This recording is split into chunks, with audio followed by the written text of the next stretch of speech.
Epektibo na bukas ang 1 milyong pisong insurance sa lahat ng deposito sa bangko mula sa dating kalahating milyong piso. Yan ang ulat ni Rod Lagusan.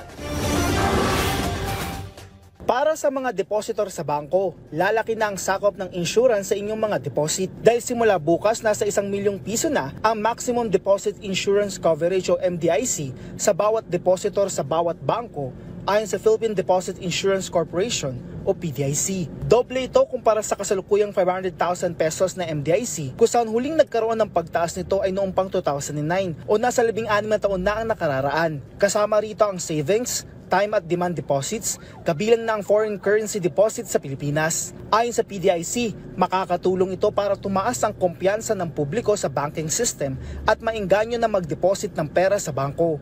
The doubled amount of the MDIC spells a welcome development as this provides enhanced protection not only to the depositing public but the whole Philippine banking system, lessening the likelihood of panic-driven withdrawals when a crisis occurs.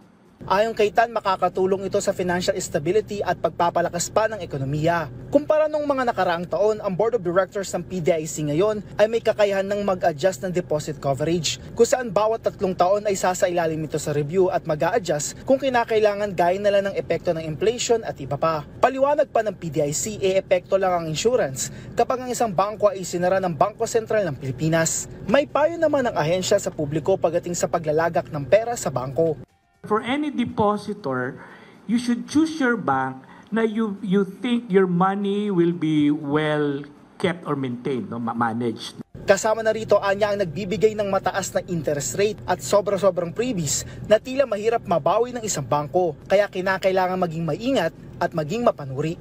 Rod Lagusad para sa Pambansang TV sa Bagong Pilipinas.